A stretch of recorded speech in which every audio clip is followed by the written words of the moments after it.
क्या होगा अगर आपको मेंस परीक्षा से पहले ही ये पता लग जाए कि यूपीएससी आने वाले आगामी परीक्षा में कौन से सवाल पूछने वाला है।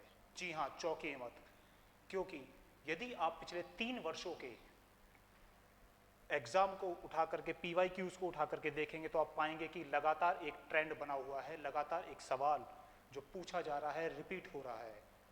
नमस्कार दोस्तों, मैं राजन कुमार चौधरी आप सबका स्वागत करता हूं हमारे इस YouTube चैनल पे, जिसमें हम पाएंगे और देखेंगे कि मैक्स वेबर के शक्ति और सत्ता के सिद्धांत को गंभीरता से पढ़ने के साथ ही साथ हम ये भी समझने का प्रयास करेंगे कि कैसे मैक्स वेबर के द्वारा दिए गए शक्ति और सत्ता के सिद्धांत के साथ साथ लोहे का पिंजरा कैसे आपको आपकी परीक्षा में 15 से 20 मार्क्स दिलवा सकता है, जो पिछले 10 सालों से लगातार चर्चा का विषय बना हुआ है। और यूपीएससी हर साल लगभग एक सवाल उसमें से पूछता ही पूछता है, यानी कि हर साल आपके 10 से 15 नंबर आपके फिक्स हैं।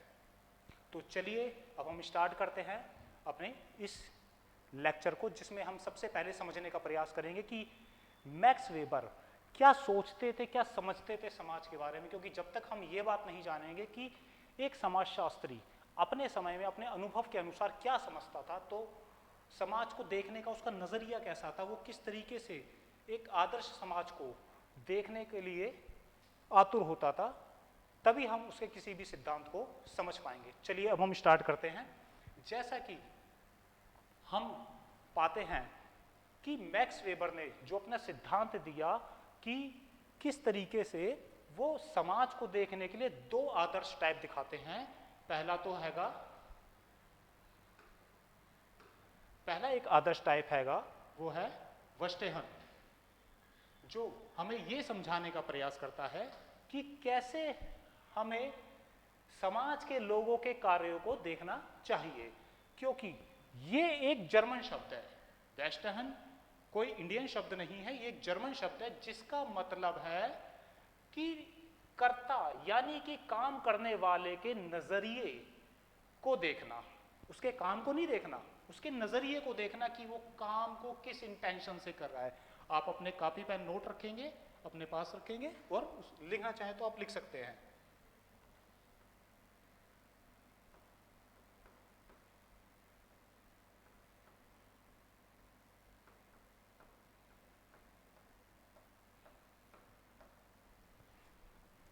तो मैक्स वेबर अपने वेस्टहन के आदर्श टाइप से ये समझाना चाहते थे कि हमें समाज को देखने के लिए केवल और केवल कर्ता को ही नहीं, उसके मन में उसकी भावनाओं को भी देखना चाहिए, जिससे कि हम आने वाले जो भी वो कार्य करना चाहता है या कर रहा है तो उसको वो आसानी से देख सकते हैं, उसको समझ सकते हैं। इसको हम एक एग्जाम्पल के जरिए समझेंगे। मान लीजिए, ये एक उदाहरण है, मान लीजिए कि एक 20 से 21 साल का बच्चा जो कई वर्षों से काफ़ी परीक्षाओं में एग्ज़ाम दे रहा है बट असफल रहा, एक इंडियन आर्मी में उसको ज्वाइनिंग मिल जाती है, परीक्षा में बैठता है, परीक्षा में पास होता है, ट्रेनिंग पास होती है और लगातार वो आगे बढ़ता हुआ अपनी नौकरी पा लेता है। अब देखिए उसका नज़रिया क्या है, क्या उसका नज़रिया देशभक्ति है या फिर उसका नज़रिया अपने परिवार का भरण पोषण करना है। क्योंकि यदि हम भावनात्मक रूप से देखें तो हम पाएंगे कि वो देश की रक्षा के लिए बॉर्डर पे गया हुआ है, लेकिन यदि हम सही मायने में देखेंगे तो उसे एक रोजगार चाहिए था और रोजगार की तलाश में वो एक फॉर्म भरता है, जिसे एक अच्छी खासी एक सम्मानजनक उसे रोजगार मिल जाता है, सेना में उसे नौकरी मिल जाती है। अब आपको एक संदेह हो रहा होगा कि इसमें सेना का एग्जाम्पल क्यों जोड़ा गया, क्योंकि यदि आप विश्व लेवल यानी कि वर्ल्ड स्तर पे यदि आप देखेंगे तो कई कंट्रीज ऐसे हैं जो ये कहते हैं कि उनका कोई एक क्राइटेरिया है कि भाई 18 साल से लेकर के 24 साल तक के सभी युवा सेना में काम करेंगे। जैसे इजराइल है, कुछ दिनों पहले आपने सुना होगा कि जर्मनी ने भी ऐसा करा, लेकिन वहां के युवा राजी नहीं है, जर्मनी के युवा खासतौर से राजी नहीं है कि वो सेना में काम करें, क्योंकि वो देशभक्ति के नजरिए से नहीं देख रहे हैं, वो उसको उसे एक रोजगार के पर्पस से देख रहे हैं। उनका एक दूसरा आदर्श टाइप है समाज को देखने का, वो है आदर्श प्रकार। जो हमें क्या बतलाता है, ये हमें ये बतलाता है कि किस तरीके से हमारा एक विश्लेषण होना चाहिए कि कोई भी किसी भी व्यक्ति की एक आदर्श स्थिति समाज में क्या होती है। जैसे एग्जाम्पल के लिए जब हम एक आदर्श पुत्र की बात करते हैं तो हमारे दिमाग में रामायण के एक कैरेक्टर राम आ जाते हैं। जब हम एक आदर्श पत्नी की बात करते हैं तो हमारे दिमाग में एक आदर्श कैरेक्टर सीता आ जाती हैं। जब यदि हम एक पिता की बात करते हैं तो समाज ने जो जिम्मेदारियां एक पिता को दी हुई हैं कि वो अपने पति, अपने पत्नी, अपने बच्चों, अपने माता पिता का भरण पोषण, उनकी सभी जरूरतों को पूरी करे, तो इस तरीके से ये एक आदर्श रूप का उसकी जो स्थिति है समाज में, सोसाइटी में जो उसकी स्थिति मिली है, एक भाई की स्थिति, एक पिता की स्थिति, एक पति की स्थिति, एक पुत्र की स्थिति, यानी कि जो भी वो ये किरदार निभा रहा है वो किरदार कितने आदर्श तरीके से निभा रहा है। अब ऐसा तो नहीं कि एक पिता होने के नाते वो अपने बच्चों की जरूरत पूरी नहीं कर रहा, या जो भी वो अपना भरण पोषण करने के लिए रोजगार करता है या काम करता है उस पैसों से वो अपने ऐशो आराम या फिर अपनी जरूरतें भर को पूरा कर पाता है, लेकिन अपने बच्चों की ओर ध्यान ही नहीं दे रहा, तो ये आदर्श रूप नहीं होगा और ये अंतिम नहीं है। ये मानक है कि किस तरीके से हम एक आदर्श स्थिति का मापन कर सकते हैं। तो ये हमारे थे कि मैक्स वेबर किस तरीके से समाज को देखते थे, क्या नजरिया था उनका कि समाज में किस तरीके से एक आदर्श स्थिति होती है। उसी के तुरंत बाद हम देखते हैं कि वो समाज को देखने के बाद जब दो आदर्श एक स्थिति देखते हैं तो वो शक्ति का एक रूप बताते हैं कि शक्ति क्या है। ये बहुत ही चर्चा का विषय है कि शक्ति क्या है। अब पावर किसे कहेंगे भाई? किसी को लूट लेना भी एक पावर होती है, किसी की जमीन हथिया लेना भी एक ताकत होती है। अब हम इसको दोनों ही एग्जाम्पल से देखेंगे। मान लीजिए कि यदि कोई भी एक व्यक्ति XYZ रात को एक शादी से जा रहा है, उसे 4 लोग मिलते हैं और बंदूक की नोक पे उसको रख करके, बंदूक दिखा करके उससे उसकी गाड़ी की चाबी, मोबाइल फोन, पर्स, ये सभी चीजें ले लेते हैं। और वहीं एक दूसरा व्यक्ति है जो उसे किसी भी तरीके का हथियार नहीं दिखाता, वेपन नहीं दिखाता, और ये सभी चीजें उसके मांगने पर उसे सौंप दी जाती हैं। तो अंतर क्या है? जो पहले की स्थिति थी और जो बाद की स्थिति थी, उन दोनों में फर्क ही क्या था? क्या दोनों एक ही समान स्थिति थी? नहीं, दोनों अलग अलग स्थिति थी। क्योंकि मैक्स वेबर ये कहते हैं कि शक्ति क्या है? शक्ति एक थोपी हुई इच्छा है। जब व्यक्ति अपनी इच्छाओं को दूसरों पर थोप देता है कि आप इस इच्छा को पूरा कीजिए, दैट इज शक्ति, ये पावर है। फॉर एग्जाम्पल, इस वीडियो को देखने में कुछ बच्चियां भी होंगी, कुछ छात्राएं भी होंगी, कुछ फीमेल स्टूडेंट्स भी होंगी। मान लीजिए कि आप रात के 10 बजे बाहर जाना चाहते हैं किसी भी काम को लेकर। मान लीजिए अपनी फ्रेंड से नोट्स लेने जाना चाहते हैं।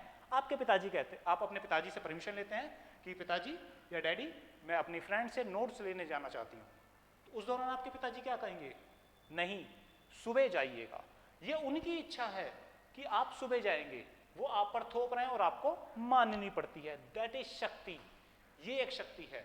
जैसे आपको मैं एक हिंदी सिनेमा के कुछ उदाहरणों के अनुसार समझाने का प्रयास करूंगा कि आप कई बार देखते होंगे हिंदी सिनेमाओं में एक विलन है जो अपनी इच्छाओं को थोपने के लिए दूसरों पर दबाव डालता है। आप हिटलर को देख सकते हैं। हिटलर की जो मानसिकता थी, हिटलर अपनी इच्छाओं को पूरा करने के लिए पूरे देश को अपनी इच्छाओं को थोपता था। तो हम आगे क्या पाते हैं, इस इच्छाओं में इन इच्छाओं की पूर्ति के लिए विरोध भी हो सकता है। जैसे कि मैक्स वेबर समझाते हैं कि इसका मुख्य जो तत्व है वो है थोपी गई इच्छा, यानी कि विरोध और नियंत्रण बलपूर्वक या स्वेच्छा से हो सकता है। ये आपसे बलपूर्वक कार्य भी करवाया जा सकता है। आपको, जैसे मैंने आपको बताया कि भाई बंदूक दिखा करके गाड़ी की चाबी, मोबाइल फोन, ज्वेलरी, पर्स, ये सभी चीजें छीन ली जाती हैं। तो वो क्या दर्शाता है? वो एक बलपूर्वक स्थिति को दर्शाता है कि किस तरीके से एक व्यक्ति ने वेपन दिखा करके पर्सन एक्स को डराकर धमका करके उससे ये सभी सामान ले लिए या छीन लिए। तो वेबर के अनुसार, जो वेबर जो है ये बताते हैं कि शक्ति किसी व्यक्ति या समूह की वो क्षमता है, शक्ति जो है वो किसी भी व्यक्ति या समूह, क्योंकि जब हम समाजशास्त्र में बात करते हैं, सोसाइटी में हम बात करते हैं, तो पर्टिकुलर किसी एक व्यक्ति की नहीं करते हैं, हम एक व्यक्ति के साथ साथ एक समूह की भी बात करते हैं। क्योंकि एक समूह जो होता है, चाहे वो जातीय समूह हो, धार्मिक समूह हो या लैंगिक समूह हो, जो ये समूह है अपनी बात मनवाने के लिए भी दबाव डाल सकता है। जिस तरीके से आपने कुछ दिन पहले सुना होगा कि एक सुप्रीम कोर्ट का ऑर्डर आता है कि सरकार ने एक ऑर्डर पास कर दिया, सरकार ने एक बिल पास किया भारतीय संसद में कि जो ट्रांसजेंडर पर्सन होंगे, जो ट्रांसजेंडर पर्सन होंगे, वो अपनी पहचान बताने के लिए कि वो मेल फील करते हैं या फीमेल फील करते हैं, ये बताने के लिए मेडिकल टेस्ट होगा। सरकार ने ये बिल पास कर दिया। लेकिन उससे पहले सुप्रीम कोर्ट ऑर्डर देता था कि कोई भी ट्रांसजेंडर पर्सन है वो कैसा महसूस करता है, वो जैसा महसूस करता है उसको अपने आप को वो लिंग निर्धारित करने का अधिकार था। तो इसके विरोध में क्या होता है, इस सरकार के बिल के विरोध में कई ट्रांसजेंडर्स जंतर मंतर पे, दिल्ली के जंतर मंतर पे उतरते हैं। तो ये क्या दिखाता है कि एक समूह जो ट्रांसजेंडर्स का समूह है, किसका समूह है, ट्रांसजेंडर का, यानी कि जो समलैंगिक हैं,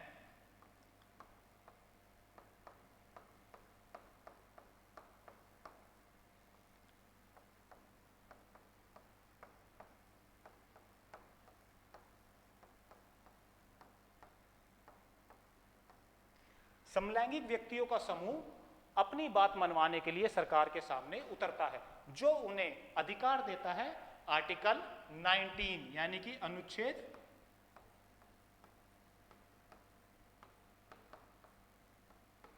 19। वो ये बताने का प्रयास करता है आर्टिकल 19 कि व्यक्ति या समूह को बिना किसी हथियार के या बिना किसी वेपन के अपनी बात रखने का सरकार के पास पूरा अधिकार है। तो शक्ति को आप अच्छी तरीके से समझ गए, दूसरों पर थोपी हुई शक्ति और दूसरों पर बलपूर्वक किया हुआ कार्य, तो ये है शक्ति असल में। तो उसी के साथ साथ अब हमारा दूसरी चीज आती है कि जो दूसरा व्यक्ति था जिसने ये कहा, कोई वेपन नहीं दिखाया, लेकिन उसके महज कहने भर से ही उस व्यक्ति ने अपनी गाड़ी की चाबी, अपना मोबाइल, अपने पैसे, अपनी चीजें, अपना धन, वो सब कुछ उसको दे दिया बिना किसी विरोध के, वो सभी चीजें दे देता है। तो ये दूसरा व्यक्ति कौन था, दूसरा व्यक्ति था अथॉरिटी यानी कि प्राधिकार, जिसे हम वैध शक्ति के रूप में देखते हैं। अब देखिएगा दोनों में अंतर है, एक हो गई शक्ति जो बलपूर्वक की जा सकती है या की जाती है, जिसमें कोई क्रिमिनल्स भी हो सकते हैं, कोई समूह या किसी इंसान के द्वारा भी बलपूर्वक अपनी इच्छा की पूर्ति करवाना हो सकता है। दूसरा होता है प्राधिकार यानी कि अथॉरिटी। ये क्या होती है, ये वैध शक्ति होती है। अब आप कहेंगे कि वैध शक्ति का मतलब क्या है, ऐसी शक्ति जिसको वैधता दे दी गई हो। अब ये वैधता कौन देता है, भाई भला शक्तियों को भी वैधता देते हैं, बिल्कुल शक्तियों को बिल्कुल वैधता दी जाती है। ये वैधता देता कौन है, क्योंकि देखिए शक्ति और वैधता दोनों मिलकर के प्राधिकार का रूप यानी कि अथॉरिटीज का रूप धारण कर लेते हैं। ये अथॉरिटी देता कौन है, ये वैधता देता कौन है, वैधता देते हैं आप, वैधता देता हूं मैं।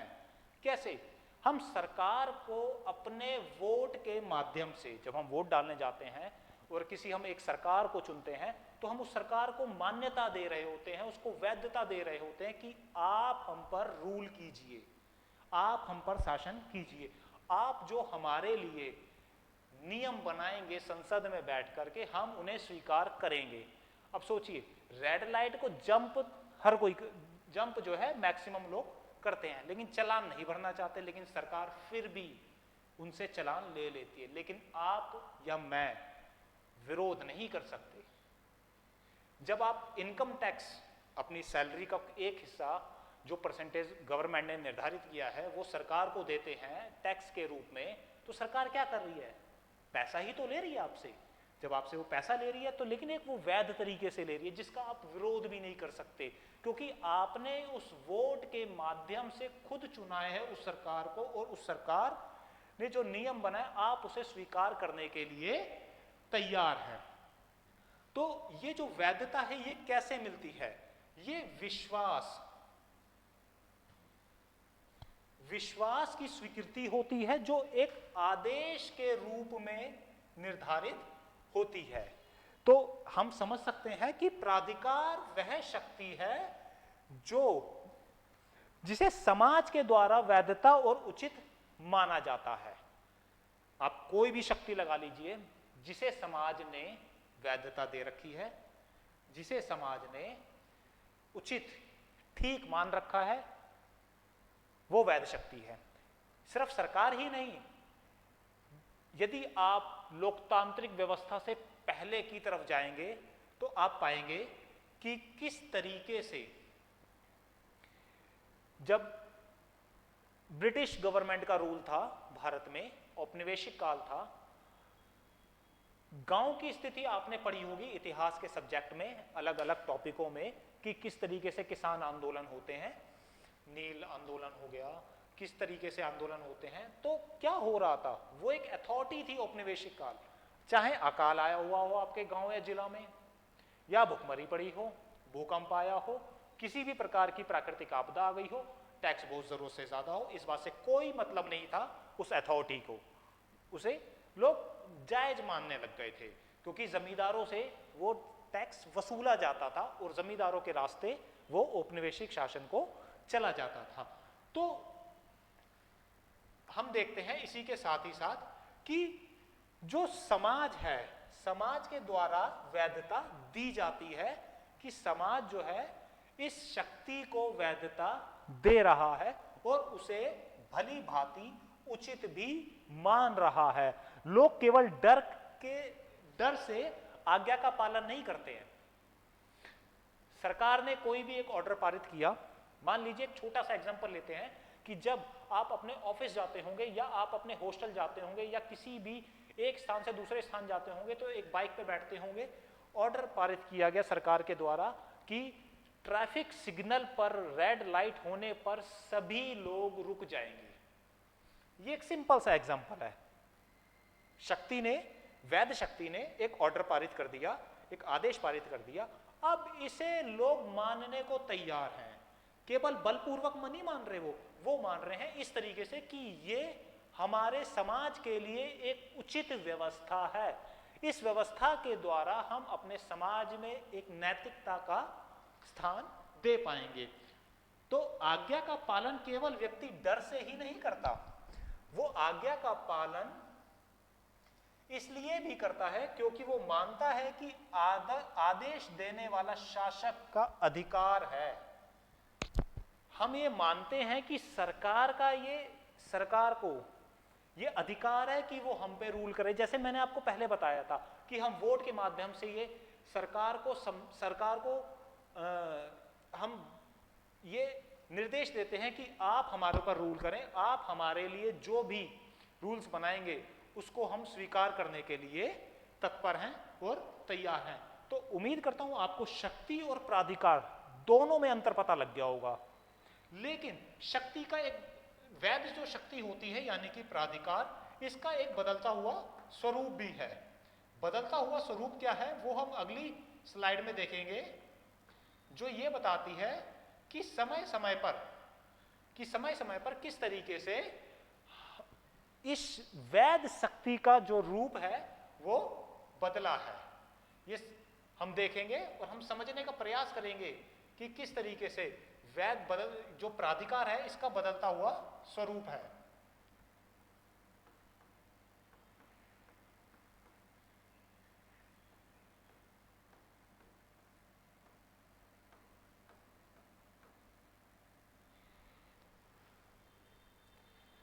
समय के साथ साथ इस वैध शक्ति का रूप बदला है।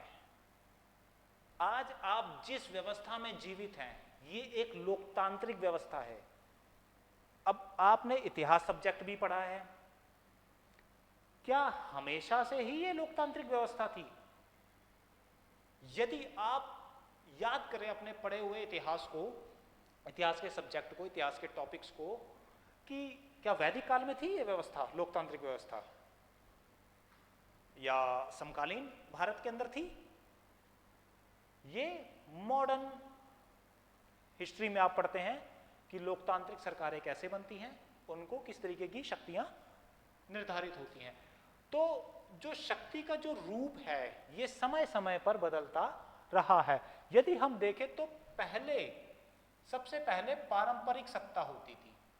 अब ये पारंपरिक सत्ता का मतलब क्या होता है, सबसे पहले मैं इस शब्द को समझाना चाहूंगा, ताकि, क्योंकि हिंदी माध्यम के छात्रों में ये समस्या अक्सर करके पाई जाती है कि पारंपरिक सत्ता, जो पारंपरिक शब्द है इसका अर्थ नहीं पता होता। पारंपरिक मतलब जो परंपराओं के जरिए व्यवस्था बनी हो। मैं लिख भी देता हूं,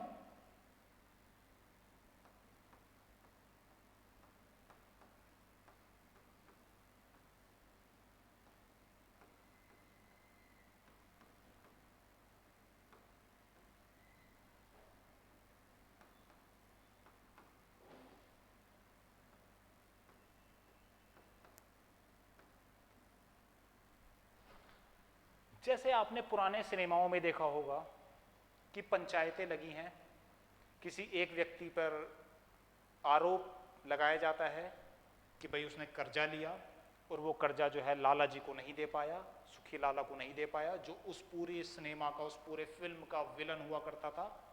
उदाहरण के लिए आप मदर इंडिया मूवी को देख सकते हैं जिसमें एक सुखी लाला था। तो ये परंपरा थी, नहीं नहीं हमारे गांव में पुलिस नहीं आएगी। अरे कॉन्स्टिट्यूशन में थोड़ी ना लिखा था कि पुलिस नहीं आएगी किसी गांव में, ये तो वहां की परंपरा बनी हुई थी। जैसे हमारी विवाह की परंपरा होती है, आप किसी भी धर्म में लगा करके देख लीजिए, जितने भी धर्म हैं उसमें अलग अलग परंपराएं हैं, लेकिन ये परंपराएं वहां के कॉन्स्टिट्यूशन में लिखित नहीं होती हैं, या कभी भी उन पर कोई विचार लोकतांत्रिक रूप से नहीं होता है। ये अपनी अलग अलग परंपराओं को निभाने का अधिकार होता है। तो पहले क्या चलता था, पहले परंपरा के रूप से शक्ति चलती थी कि लोग जैसी परंपराएं बना दिया करते थे। जैसे लोगों ने जुडिशरी सिस्टम के लिए पंचायत बनाई, और पंचायत में जो भी फैसले लिए जाते थे उसके लिए पर्टिकुलर 5% बिठाए जाते थे, जिन्हें पंच परमेश्वर कहा जाता था, सरपंच कहा जाता था उनके लीडर को।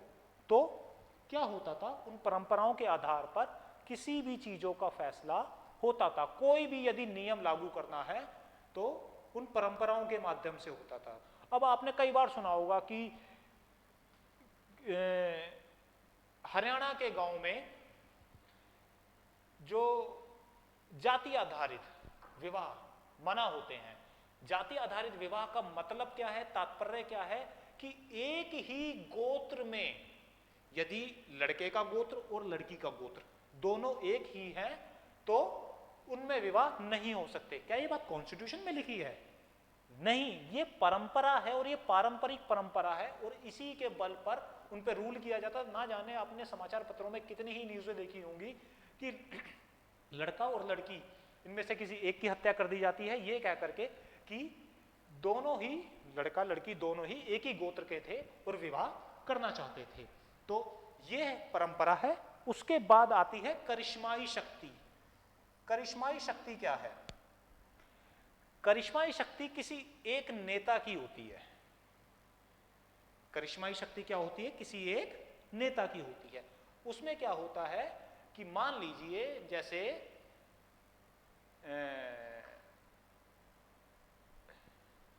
जो महात्मा गांधी हैं या मार्टिन लूथर, ये कोई एक व्यक्ति हैं जो अपनी बात कहने के लिए जब वो कहते हैं तो पूरा समाज उस बात को मान लेता है।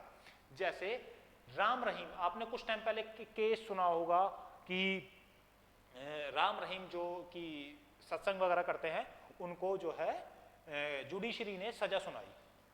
उस दौरान रोहतक में क्या होता है, रोहतक में कई दंगाई आ जाते हैं रोड पर दंगा करने के लिए, है ना, हथियार वगैरह लेकर के आ जाते हैं, पानी की गाड़ियां लग जाती हैं कि भाई हम अपने नेता को जाने नहीं देंगे, जेल में अरेस्ट नहीं होने देंगे। तो क्या है, ये करिश्माई नेता है।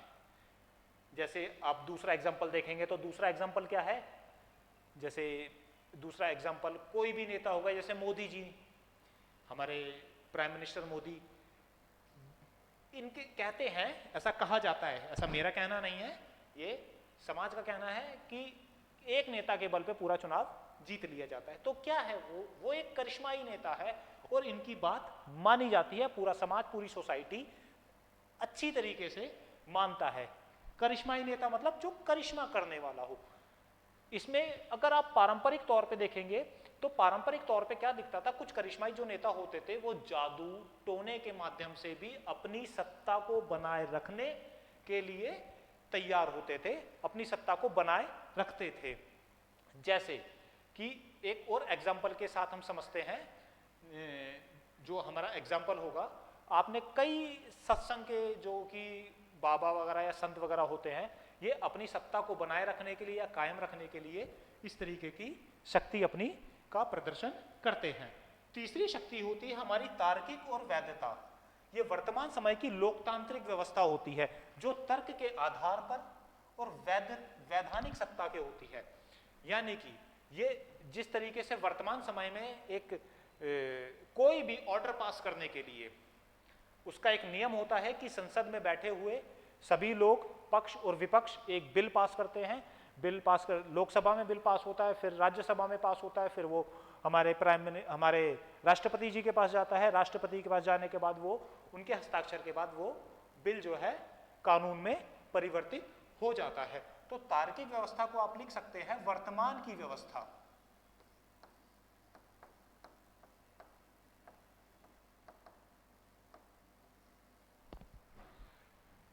जब भी, अब देखिए, करिश्माई सत्ता और तार्किक सत्ता ये दोनों आपस में इंटरकनेक्ट है। किस तरीके से कि जब भी किसी करिश्माई नेता का अंत होता है, यानी कि अंत का मतलब ये नहीं कि वो जेल चला गया या फिर कहीं भी, इन सब पर उनका अंत नहीं होता। जब उनकी मृत्यु होती है तो यदि वो अपना उत्तराधिकारी नहीं बताते कि हमारा उत्तराधिकारी कौन होगा, तो वो शक्ति ऑटोमेटिकली तार्किक वैधानिक सत्ता में परिवर्तित हो जाती है। आगे बढ़ते हुए हम देखते हैं, वही चीजें दी गई हैं जो मैंने आपको बताई कि पारंपरिक सत्ता क्या है। पारंपरिक सत्ता प्राचीन काल से चली आ रही है। परंपराओं और रीति रिवाजों की पवित्रता में विश्वास होता है। जैसे हमारी परंपराएं ये कहती है भाई गंगा नदी बहुत पवित्र है, लेकिन हम ख्याल कितना रखते हैं अपनी गंगा नदी का, ये बात हम हकीकत सब जानते हैं कि हमारे सीवरेज का पानी तक उसमें जाता है। हमारे मानने में और हमारी परंपराओं में कितना अंतर है। ये तर्क जो है हमेशा से ही रहा है ना, यह हमेशा से ही रहा है। जो कुछ परंपराएं रीति रिवाज हमेशा बनी ही रहती हैं। आप अपने विवाह में देख लेंगे, वैवाहिक समारोह में देख लेंगे, या जो मृत्यु के अंतिम कर्मकांड होते हैं, जन्म के कर्मकांड होते हैं, उसमें क्या होती है, रीति रिवाज, रिचुअल्स, ये सभी चीजें पाई जाती हैं। वो किसी कॉन्स्टिट्यूशन में नहीं लिखी हैं, कहीं भी सरकार ने ये मान्यता नहीं दी है कि भाई हम ये बिल पास कर रहे हैं कि शादी के ये नियम होंगे, शादी की ये परंपराएं होंगी। ये लोगों की अपनी मानी हुई रीति रिवाज होते हैं जो आज्ञा पालन स्थापित परंपराओं से के प्रति होती हैं। तो जैसे मैंने आपको बताया ना, राजशाही, पितृसत्ता, है ना, और भारतीय मध्यकालीन समाज में जगत सेठ। अब देखिए पितृसत्ता में यहां पे एक एग्जांपल दिया गया, पितृसत्ता। पितृसत्ता क्या है कि ये पहले ही हमारा समाज मान चुका है कि पुरुष का काम है बाहर जाके काम करना और महिलाओं का काम है अपने घरों में अपने बच्चों का, अपने बुजुर्गों का, अपने पति का ख्याल रखना, उनके लिए खाना बनाना, साफ सफाई करना, उनको एज ए केयर टेकर देखा जाता है। ये किससे जुड़ी होती है, ये रीति रिवाज और इतिहास से इसका संबंध, गहरा संबंध होता है। दूसरी मैंने जैसा आपको बताया एक करिश्माई सत्ता। करिश्माई सत्ता में मैंने आपको पहले ही बताया कि किसी व्यक्ति की असाधारण वीर या अनुकरणीय व्यक्तिगत गुणों के खातिर। अब गांधी जी का मैंने जैसे एग्जाम्पल बताया था, तो गांधी जी क्या थे, उनके पास व्यक्तिगत गुण ही तो थे, कि वो अपनी बात लोगों से मनवा लेते थे। लोगों को एक बात बोलते के साथ ही आंदोलन के लिए सैकड़ों, हजारों, करोड़ों लोग इकट्ठे होकर के जो है एक साथ अपनी आजादी के लिए लड़ने लगते थे। देखिए, नियम या परंपराओं के कारण नहीं, बल्कि ये जो है करिश्माई सत्ता जो है नियम और परंपराओं का कारण के कारण नहीं होता, बल्कि व्यक्ति के करिश्मे के कारण होता है। करिश्माई सत्ता में आज्ञा का अनुपालन, आज्ञा का पालन, मान लीजिए किसी करिश्माई नेता ने कोई आदेश दिया, उसका पालन इसलिए नहीं होगा कि तर्क पे आधारित होगा, नहीं, केवल इस बात में उस आज्ञा का पालन होगा कि वो बात हमारे करिश्माई नेता ने कही है। स्वभाव कैसा होता है? अक्सर क्रांतिकारी होता है और स्थापित व्यवस्था को चुनते हैं। जैसे भगत सिंह, वो एक करिश्माई नेता आप कह सकते हैं कि भगत सिंह के कहने पर लोग अगले भगत सिंह बनने को तैयार हो गए। वैसे बने नहीं अभी तक, लेकिन लोग बनने को तैयार हो गए। तो ये चीजें वही दी गई हैं कि मैंने जैसे आपको बताया कि आंदोलन को जीवित रखने के लिए करिश्मे का रोजमर्रा की संरचना में ढलना पड़ता है। वो करिश्माई सत्ता तब तक जीवित रहेगी जब तक वो करिश्माई नेता करिश्मा करता रहेगा। जब उसके करिश्मे होना बंद हो जाएंगे, उसकी सत्ता भी कमजोर पड़ने लगेगी। ठीक है भाई, अब ये संकट में कब आती है? जब करिश्माई नेता की मृत्यु हो जाती है। जैसे कि मैंने आपको बताया कि करिश्माई नेता की जब मृत्यु हो जाती है, करिश्माई नेता की जब मृत्यु हो जाती है तो वो किस में परिवर्तित हो जाती है? या तो पारंपरिक सत्ता में कि हमारे करिश्माई नेता ने, हमारे फलाने नेता ने ये कहा था, और उसको लोग परंपरा के तौर पर मान लेते हैं और स्वीकार कर लेते हैं, या फिर वो तार्किक वैधानिक सत्ता में परिवर्तित हो जाती है। जैसे महात्मा गांधी जी ने सत्य और अहिंसा का पाठ पढ़ाया, वो अब एक तार्किक और वैधानिक शक्ति बन चुकी है। हमारे कॉन्स्टिट्यूशन में भी कहा गया है कि भाई सत्यमेव जयते, सत्य की हमेशा विजय होती है। भले ही जो है सत्यमेव जयते एक उपनिषद से लिया गया हो, लेकिन उसको भी एक वाजिब माना जा सकता है, परंपरा सत्ता में परिवर्तित हो जाती है। करिश्माई नेता की जब मृत्यु होती है, जब वो संकट में आता है, तो वो दो हिस्सों में परिवर्तित हो जाती है। एक परंपरा की सत्ता में परिवर्तित हो जाएगी, और लोग परंपराओं के अनुसार उसे स्वीकार नहीं करेंगे तो तार्किक वैधानिक सत्ता में परिवर्तित हो जाएगी। तार्किक वैधानिक सत्ता मैंने आपको पहले ही बताई। तार्किक वैधानिक सत्ता मैंने आपको बताई कि तार्किक वैधानिक सत्ता जो है औपचारिक और लिखित नियम होते हैं। जैसे इंडियन कॉन्स्टिट्यूशन में जो भी चीजें हैं वो लिखित हैं। पर्टिकुलर कोई आदेश पारित करने के लिए, बिल पास करने के लिए संसद में बहस होती है, पक्ष विपक्ष बैठते हैं, राष्ट्रपति उस पर हस्ताक्षर करते हैं। अगर लोगों को या समूह को फिर भी वो कोई कानून पसंद नहीं आता है तो वो कानून बदलने की क्षमता भी रखती है जनता, है ना। तो औपचारिक और लिखित नियम होते हैं, ठीक है ना। औपचारिक और लिखित नियम होते हैं। आज्ञा पालन किसी व्यक्ति विशेष नहीं, बल्कि उसके पद और कानून का किया जाता है। अब देखिए, आज्ञा का पालन क्या कहना चाहता है? जो बातें मैंने बताई वही स्लाइड चल रही है अभी। आज्ञा का पालन जब कोई व्यक्ति करता है तो आप उस व्यक्ति की आज्ञा का पालन नहीं कर रहे। वो जिस पद पे बैठा है उस पद की आप आज्ञा का पालन कर रहे हैं। एग्जाम्पल के लिए, आप भविष्य में डीएम बनते हैं। जब आप डीएम की पोस्ट पे जाएंगे, तो जब डीएम बनेंगे तो आपने एक आदेश दिया उस जिला के अंदर। जब जिला के अंदर कोई आदेश दिया और कल को आप वहां से ट्रांसफर होकर चले गए या आप रिटायर हो गए, तो क्या लोग आपकी उस बात को मानेंगे? बिल्कुल भी नहीं। वो उस पद की आज्ञा का पालन कर रहे थे। किसकी? उस पद की, उस कानून की जो सरकार ने बनाया था, ना कि उस व्यक्ति की। जबकि करिश्माई नेता में क्या हो रहा था? करिश्माई नेता की बात का पालन हो रहा था, ना कि पद की। तो उसी के साथ ही हम आगे देखते हैं कि आधुनिक राज्य और पूंजीवादी समाज का सबसे प्रमुख रूप है, यह एक लोकतांत्रिक स्वरूप है जो तार्किक और वैधानिक सत्ता को प्रूव करता है, जिसमें पद होते हैं, कानून होते हैं, ठीक है ना। पद होते हैं और कानून होते हैं। जैसे हम बात करते हैं एक तार्किक और वैधानिक सत्ता की, उसमें हमेशा से ही ये विशेषताएं होती हैं। मैंने आपको बताया कि लिखित नियम होते हैं, हमारा कॉन्स्टिट्यूशन एक लिखित नियम है। अव्यक्तिकता, अव्यक्तिकता का मतलब क्या है? अव्यक्तिकता का मतलब है कि अव्यक्तिकता का यह मतलब है कि व्यक्ति, आपने पुरानी फिल्मों में देखा होगा कि एक छोटा भाई पुलिस ऑफिसर होता है, जैसे दीवार फिल्म आप देख लीजिए अमिताभ बच्चन साहब की। छोटा भाई पुलिस ऑफिसर है और बड़ा भाई क्रिमिनल। अब छोटा भाई जो है गिरफ्तार करने आता है अपने बड़े भाई को, तो क्या डायलॉग कहता है कि कानून की नजर में मेरा भाई कोई नहीं है, मैं एक पुलिस ऑफिसर हूं और क्रिमिनल को अरेस्ट करने के लिए आया हूं। तो अव्यक्तिकता यानी कि पर्सनलाइजेशन नहीं होता।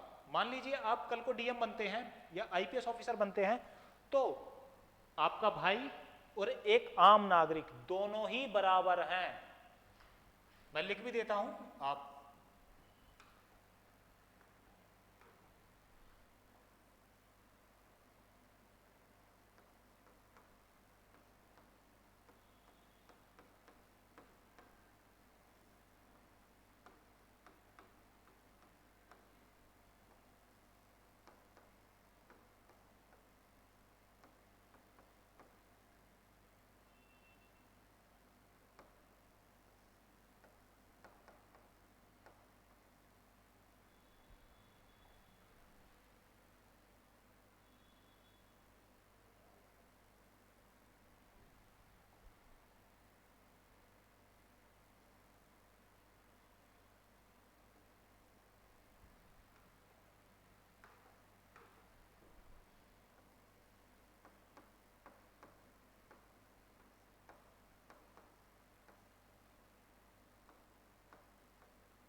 तो कोई भाई भतीजावाद नहीं होता, सभी जनता को एक ही नजर से देखा जाता है।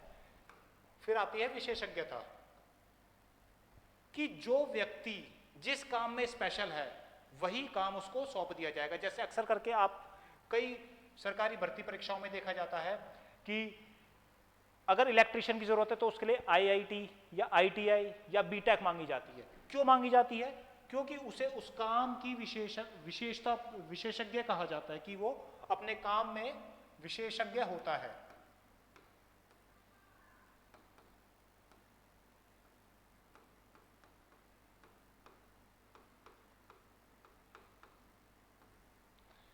ये पदानुक्रम होते हैं।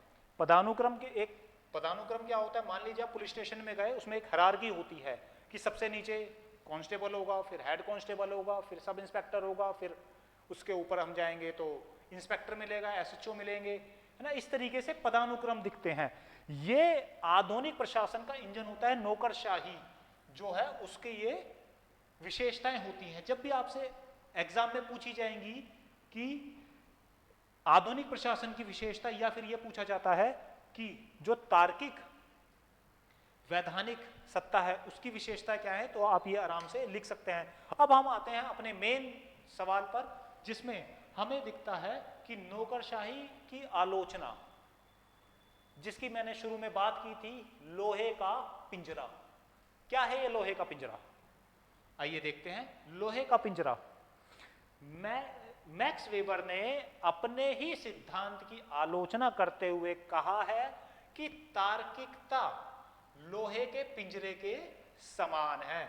हम इसको एक आम सिंपल सी भाषा में समझने का प्रयास करेंगे कि मान लीजिए आप डीएम हैं और निरीक्षण के लिए निकलते हैं, आपको एक राशन की दुकान दिखती है जो पीडीएस सिस्टम से राशन देती है। वहां पर आप जाते हैं, एक बुजुर्ग महिला राशन ले रही है, आपको दिखता है कि वो बहुत ज्यादा बुजुर्ग हैं, 75-80 साल की हैंगी, वो राशन की लाइन में लगी हुई हैं। लेकिन आप उनको कहते हैं कि माता जी आप जो है बीच में से ले लीजिए, आप विदाउट लाइन मत लीजिए, आप इतने बुजुर्ग हैं। उतने में एक नौजवान युवा ये कहता है कि महिलाओं की कोई लाइन नहीं है या फिर बुजुर्गों की कोई लाइन नहीं है, तो क्या होगा? वो व्यक्ति सही कह रहा है। तो क्या है ये लोहे के पिंजरे के समान ही ना, कि हम उन कानूनों में, ये क्या है? ये कानून हैंगे, क्या है ये? नियम हैंगे। ये जो पिंजरे की दीवारें बनी हैं ये क्या है? ये कानून है, नियम है जो समाज ने बना दिया। अब इसमें बंदिश में पड़ गया। जैसे कि भाई यदि आपको जुडिशरी में जाना, जुडिशरी में कोई केस लड़ना है तो वकील चाहिए, वकील के लिए पैसा चाहिए। हाँ, वो बात एक अलग है कि सरकार ने कुछ लोगों को छूट दे रखी है कि उनको जो है सरकारी वकील आसानी से मिल जाता है। तो इन नियमों के अंदर ही रह करके समस्याएं बन जाती है कि नियम बनाए जाते हैं लोगों की समस्याओं को सुलझाने के लिए, लेकिन जब वो नियम ही उनकी समस्याएं बन जाएं तो वो लोहे के पिंजरे के समान होती है। लोहे का पिंजरा, जैसा मैंने आपको बताया, तार्किकता और दक्षता कि अंधी दौड़ इंसानों को नियमों के पिंजरे में कैद कर देती है, नियमों के पिंजरे में कैद कर देती है। आप उस नियम से बाहर नहीं जा सकते हो, यह आपकी मजबूरी बन चुकी है, जिसमें मानवीय आत्मा और रचनात्मकता का हनन हो जाता है। आप कुछ भी रचनात्मक कार्य नहीं कर सकते हैं। आपको यह बता दिया गया कि आपको इस ट्रैक पर चलना है और आप चलते रहेंगे। जैसे यदि किसी फैक्ट्री लाइन की फैक्ट्री की असेंबलिंग लाइन देखी हो तो क्या होता है कि एक व्यक्ति एक बुल्ट कसता जा रहा है, उसने सैकड़ों बुल्ट कस दिए, असेंबलिंग लाइन कंटिन्यूअसली चलती जा रही है और उसने हजारों सैकड़ों बुल्ट कस दिए, लेकिन उसके काम में रचनात्मकता नहीं है। ये रटाई पड़ी है उसके दिमाग में कि भाई मेरे को स्क्रू लेना और नट कसना है, तो रचनात्मकता का हनन हो जाता है। स्थायित्व की समस्या, नौकरशाही अत्यधिक स्थायी और अनियंत्रित हो जाती है। अब देखिए, नौकरशाही यानी कि जो नौकरशाही है उस पर नियंत्रण ही नहीं रहता। आपने अक्सर करके सुना होगा समाचार पत्रों में, भाई किसी जिले का कोई डीएम है, वो अपनी मनमानी कर रहा है। जैसे आपने कुछ टाइम पहले मध्य प्रदेश की एक घटना सुनी होगी कि आईएएस और आईपीएस ऑफिसरों ने वहां की जमीन को सस्ते दामों पे ले लिया क्योंकि उन्हें वहां पर आने वाले प्रोजेक्ट्स का पहले ही पता था। जैसे लिपसेट, कौन है ये, और सेल्जनिक, इनके अध्ययन में दर्शाया गया है। आज से लगभग 200 साल पहले मैक्स वेबर ने पहले ही ये बात कही थी कि तार्किकता जो है वो लोहे का पिंजरा होगी, लेकिन 20वीं सदी के मध्य में लिपसेट और सेल्जिक, ये दो ऐसे व्यक्ति थे जिन्होंने ये बात प्रूफ कर दी। अब आप कहेंगे कैसे कर दी? जो सेल्जिक है, सेल्जिक ये बताते हैं कि इनका जो अध्ययन था वो यूएसए में था। इन्होंने जो रिसर्च की थी वो यूएसए में की थी। रिसर्च यूएसए में क्या की थी, इन्होंने ये समझाने का प्रयास किया था कि किस तरीके से जो नौकरशाही हैं वो क्या करते हैं, लाल फीताशाही को एप्लीकेबल कर देते हैं। वो अपने दबदबे और अपनी शक्ति को कम नहीं करते, उसको बनाए रखने के लिए गलत तरीके भी अपनाते हैं। वो अपनी शक्ति कम नहीं करना चाहते। जैसे अक्सर करके आप देखते होंगे कि संविधान संशोधन 42, उसमें क्या आप पाते हैं कि किस तरीके से सत्ता और जुडिशरी दोनों में टकराव होता है, और आप उसको समझ सकते हैं, ठीक है ना। और एक और केस था केशवानंद भारती केस, जिसमें दोनों में टकराव के बीच जुडिशरी ये आदेश दे देती है कि हम भाई संविधान में अलग अलग जगह पे परिवर्तन हो सकते हैं, लेकिन वो परिवर्तन संविधान के मूल ढांचे को हानि नहीं पहुंचाएंगे। अब सरकार पूछती है कि बताओ भाई मूल ढांचा क्या है, समय आने पर बता देंगे। ये क्या कह रही है, नौकरशाही कहती है, सुधारवादी नीतियों को विफल कर सकती है। जो सुधारवादी नीतियां बनाती हैं सरकारें, उसको विफल कर सकती है। आप केवल भारत के परिप्रेक्ष्य में ना देखें, लिपसेट की जो रिसर्च थी वो कनाडा में थी। कहां पर थी? कनाडा में। ये बताते हैं कि पेपर वर्क ना करने के कारण इन्होंने सरकार की ना जाने कितनी ही योजनाओं को खत्म कर दिया ताकि इनको काम ना करना पड़े। तो इस तरीके से हमारा ये सब्जेक्ट, ये टॉपिक खत्म होता है सत्ता और शक्ति का सिद्धांत मैक्स वेबर का। लेकिन आप इस बात का ध्यान रखें कि ये अभी टॉपिक पूरा नहीं जब तक हम कार्ल मार्क्स को ना पढ़ लें। इसके लिए हमें अपने अगले सेशन की ओर जाना होगा, अगली क्लास की ओर जाना होगा। तो आप इस क्लास के बाद जो अगली क्लास आएगी आपके पास जो यूट्यूब में आएगी वो आसानी से समझ सकते हैं, क्योंकि कई बार मैक्स वेबर और कार्ल मार्क्स के कामों के अंतर को भी पूछा जाता है। क्योंकि जब आपको मैक्स पता होगा और मार्क्स नहीं पता होगा तो अंतर को डिफाइन नहीं कर पाएंगे। इसी के साथ ये आज की हम कक्षा समाप्त करते हैं।